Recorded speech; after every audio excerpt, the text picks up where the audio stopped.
moved behind closed doors out of my own choice. And the reason why that is because anxiety, mental health is just unheard of in the Asian community. And at that time, coming out saying that I was anxious seemed as though I was making an excuse for things. I was making an excuse for this, excuse for that.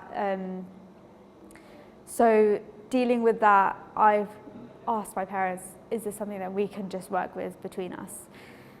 As the years went on, I got into my final year of uni and I was at my lowest point in life I think I had ever reached. And one thing that I felt as well that my mum also encouraged was that I was a role model to my cousins, to my nieces, that as a Muslim Pakistani girl, I can move out and I can still succeed. And I think that pressure really got to me, as well as my living situation in a whole other city away from my parents. And from that point, I was, in my head, all I could think about was I want to be a role model for my cousins. I want my cousins to look up to me, especially on one side of the family where moving out was unheard of. The minute I had told my family that I wanted to move out was, honestly, it was the biggest shock ever. So facing that anxiety and moving out, I think in my head I thought that my parents would get blamed for it. But my mum was really insistent. My mum was very strong of like, Ameerah, these are real world problems that people in our family need to start acknowledging, because there are so many young girls in our family that if we don't talk about what I've experienced, the experiences I faced, the help I've gotten as well, these girls, they're gonna have no one. They're gonna have to suffer with these thoughts, these feelings alone. And even if I could be that one person to sit with them and just have an open conversation with them, that, are you guys okay? Like, one of my cousins has just gone to uni. How is uni? And you can be honest with me. Like, you don't have to be all nice about it and everything. So at that point, I was like to my mum, like, yeah, okay, like, this is something that we should do. Something I should be open with.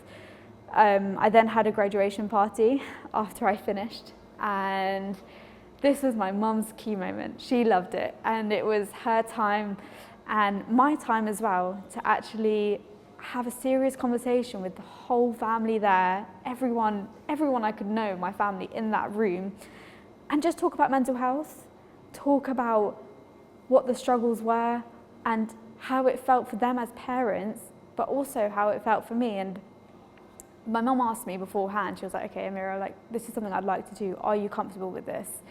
It took a few umming and ahhing, and I was like, I don't know, Mum. I think I feel really awkward. I don't like it. Firstly, I don't like attention on me. My mum was like, yeah, but it's your own graduation party. I was like, okay, fine. And then I thought about it, and the one thing she said to me was that my voice and her voice on behalf of parents could be what changes that system in our family. And instantly I was like, okay, like, let's do it. And I just remember being so emotional during that speech, and that was scary. No one knew what I went through, especially in my final year of uni. I just remember calling my mum and dad, crying my eyes out, and like just saying to them, I don't want to be here anymore. And that was the hardest thing to do, the hardest thing to say for someone who felt like I needed to take it all on myself. And actually, at that point, I was like, I need help. I can't take these weights on by myself. And I remember that night just calling my mum and dad and just saying, like, I need to get out of here. I hate this house. I was living in such an awful situation. And I think what worried me was I think I actually panicked them a lot more than I panicked myself. The first thing they said was, like, Ameerah, we're coming straight away. We're going to get you. You are not staying in that house anymore. We're going to get you. We're going to come and pick you up. But I said to them, it's like 11 p.m. at night. There's no way you guys can drive and go to work the next day. So then I luckily had a cousin who lives about 25-minute drive away from where I was staying. And my mum was like, she was my biggest supporter, actually, who I felt like I could confide in during my university experience, because it wasn't like a parent.